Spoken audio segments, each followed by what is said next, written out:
Hey everyone, I'm Eitan. And I'm Naor. And we're the Two Nice Jewish Boys from the Two Nice Jewish Boys podcast.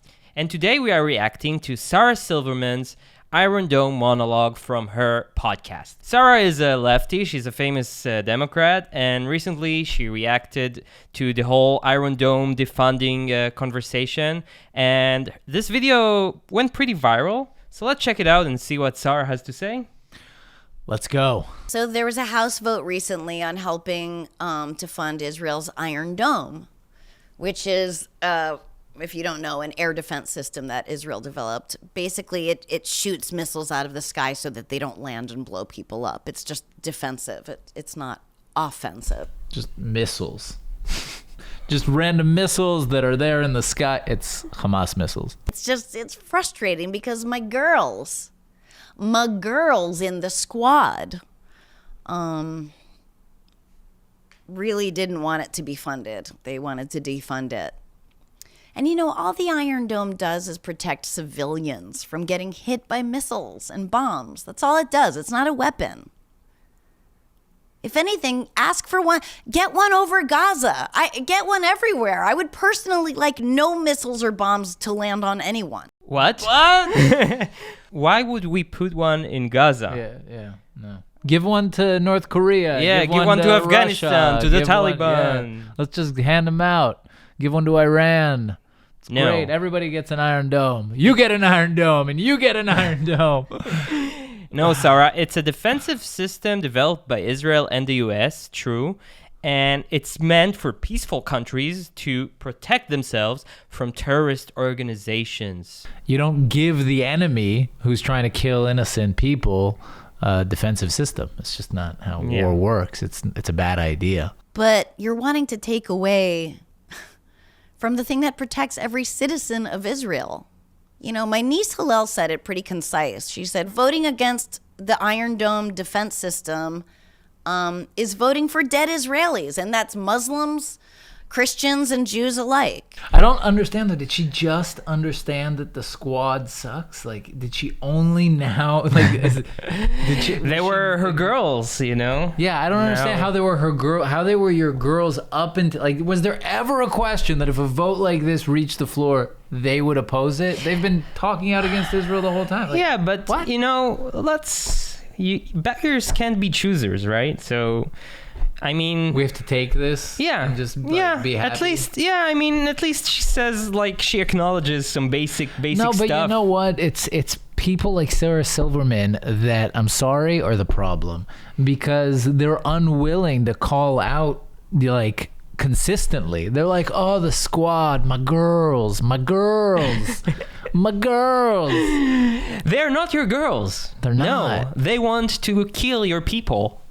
Yeah. Really, literally. That's what they want. They are your enemies. I mean, AOC is just kind of an idiot, but the rest of them are definitely have malintentions. Yeah. AOC is just kind of the dumb one that's just kind of going along with the rest.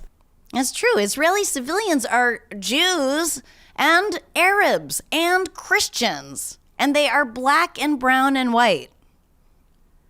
Sorry to tell you, it's not just dirty Jews you're letting die. Otherwise, it'd be fine. There's all kinds of people, you know, not just the disgusting dirty Jews. Yeah. But she's right. Israel has more than 20%. No, but screw it. You know what? Like, she shouldn't have to be right for that to just be ridiculous. That's just ridiculous. No, I think she's being a bit cynic, right? She is a comedian. I don't know. The missiles are aimed at citizens. They're not aimed at, you know, artilleries or the Knesset even, which is the Israeli government, which, by the way, is now co-led by an Arab politician. I don't know what this is. You know, we're not allowed to call it anti-Semitism. Sure, you're allowed to call it anti-Semitism. You are allowed, Sarah. We give you the permission. Yes, you're allowed to call it an anti-Semitism. We know you were waiting for our permission, so granted. You're allowed to criticize a government. But, what do you think might happen if they were to take away the Iron Dome? What do you think might happen if you take away the one thing that protects people from missiles in a place where missiles are constantly flying at you. We actually know what happens because Iron Dome is relatively new.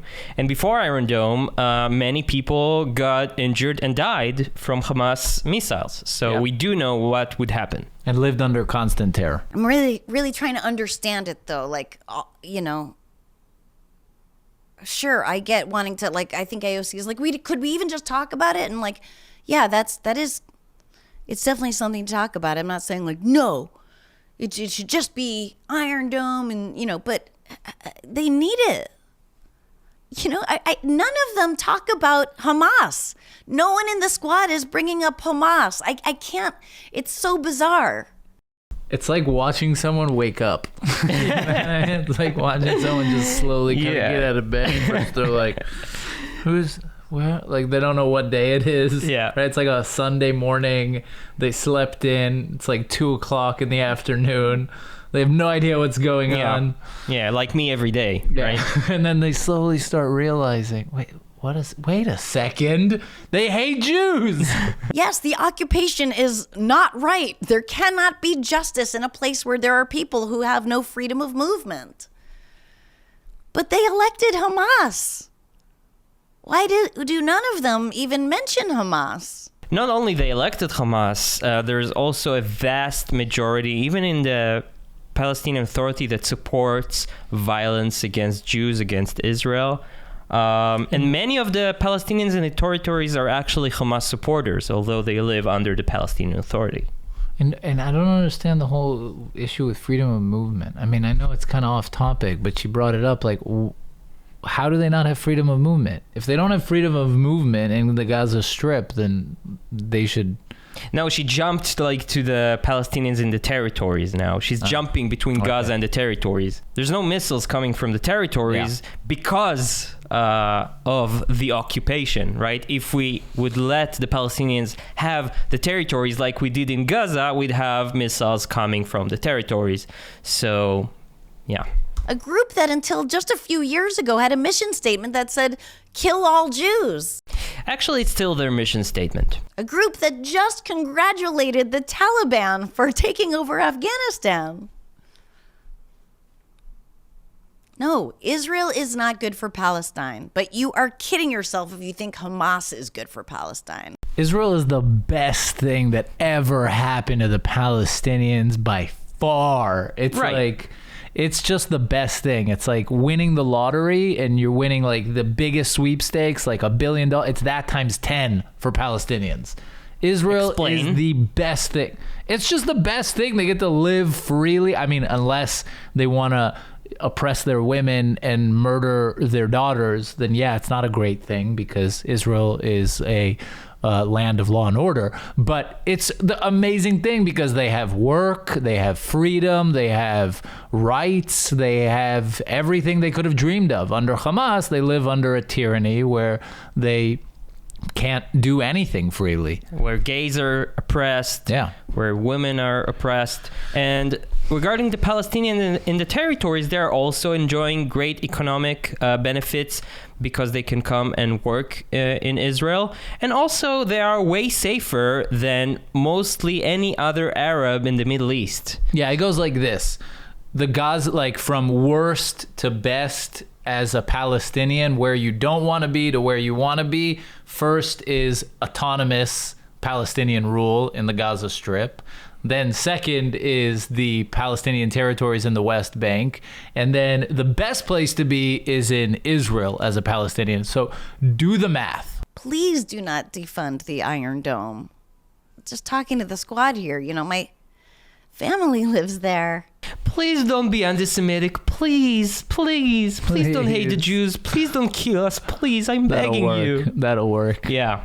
It worked well in the past. Yeah. Asking nicely. It just seems to prove the point that I didn't think existed, which is people really only like Jews if they're suffering. Dead Jews get a lot of honor. I want to love them. I really do. I love AOC. I love Rashida Tlaib. I love Ilhan Omar. That's classic. Just classic. Self-loathing Jews. Yeah. I mean, why would you love someone who despises you and wants to help promote your enemies, wants your enemies to succeed in And your family dead. persecuting you and killing you? Why? Why would you love them? No. And not everybody loves suffering Jews. We don't love suffering Jews. Israel doesn't love suffering Jews. Support Israel. Don't support the squad. Support Israel. Don't support Hamas. Support Israel. Don't support Palestinians. It's super simple. Their domestic policies are completely aligned with mine. And I think they're so cool and kick-ass, but this is really scary. Because what's cooler than hating Jews and want to destroy Israel? It's kick-ass. You make it hard. Not having the Iron Dome is going to kill people. A lot of people. You'll finally get that higher body count from Israel. Look, I am for a Palestinian state. I mean, my Twitter location has been the state of Palestine since I signed up for Twitter. Oh, wow. But I do also believe there should be in Israel, too. There are Muslim states all over the place. We can't have one Jewish state? Can we just make it New Jersey? Well, if you ask your besties in the squad, the answer is no, Yeah. Sarah. And if you love them so much and this is their policy, maybe you should start doubting their other policies too, Yeah, no. right? No. I feel like that pitch is valid. Look, I'm talking out of my ass, but that was my kind of knee-jerk reaction when I read about the strife in the house.